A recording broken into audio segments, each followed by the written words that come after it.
रोशनी और दौड़ से आती गाड़ियों की रोशनी जो हर गली को थोड़ा थोड़ा रोशन कर रही थी। मरियम, एक नौजवान लड़की, एक पुरअसरार सी परेशानी के साथ सड़क किनारे खड़ी थी। इसके हाथ में एक फाइल थी जो उसकी जिंदगी की सबसे अहम दस्तावेज थी और चेहरे पर वाज़ेह तौर पर थिकन और मायूसी के आसार नजर आ रहे थे। वक्त तेजी से गुजर रहा है, मुझे फाइल वक्त पर पहुंचानी है, मगर ये रास्ता। मरियम ने खुद से कहा। उसकी आवाज में उलझन और बेबसी छिपी हुई थी। हर तरफ की गलियां अंधेरी थीं और वो समझ नहीं पा रही थी कि उसे कहां जाना है या उसके सामने कौन सा रास्ता खुला है। उसी लम्हे अचानक एक गाड़ी आती है, आहिस्ता आहिस्ता उसके करीब रखती है। गाड़ी की खिड़की नीचे होती है और उसके अंदर से एक परस्कून और नरमी से लबरेज आवाज आती है, कहां जाना है? शायद मैं तुम्हारी मदद कर सकूं। मरियम ने एक पल के लिए गाड़ी को देखा। वो बेअख्तियार हैरान होकर सोचने लगी कि ये शख्स कौन हो सकता है। फिर उसने गाड़ी के अंदर झांक कर कहा, मुझे दफ्तर जाना है, फाइल जमा करानी है, लेकिन रास्ता नहीं मालूम।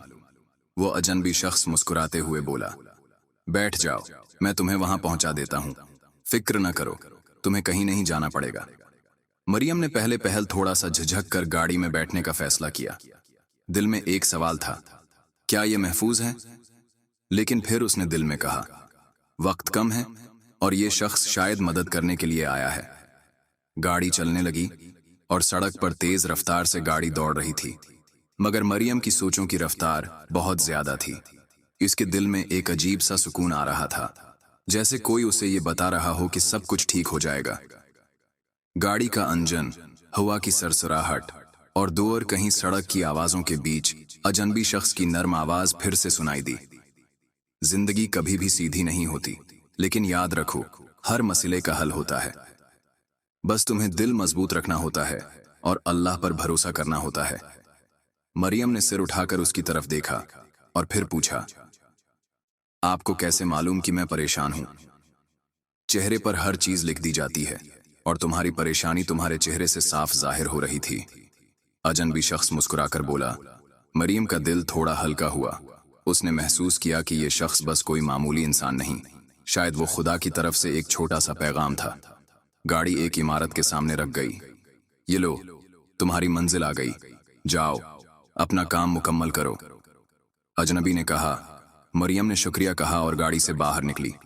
उसने फौरन इमारत की तरफ कदम बढ़ाए और फाइल जमा कराने के बाद वापस आई। जब वो बाहर आई तो गाड़ी गायब हो चुकी थी। उसने इधर उधर देखा, मगर वो शख्स कहीं भी नजर नहीं आया। ये कौन था और क्यों मेरी मदद की? मरियम ने खुद से कहा, लेकिन उसके दिल में एक अजीब सा सुकून था, जैसे उसे किसी ने तसल्ली दी हो, जैसे उसकी दुआएं किसी ने सुनी हों। जिंदगी में कभी कभार अनजान लोग हमारी जिंदगी में ऐसे आते हैं जैसे फरिश्ते, और वो हमें वो सुकून और मदद देते हैं जो हमें चाहिए होता है। वो नेकी के लम्हात होते हैं जो हमारी जिंदगियों को बदल देते हैं और हमें याद दिलाते हैं कि दुनिया में खैर का कोई भी अमल जाया नहीं जाता। आज आप भी किसी की जिंदगी में एक छोटी सी नेकी का हिस्सा बने, क्योंकि कभी कभी एक छोटा सा कदम किसी की पूरी दुनिया बदल देता है।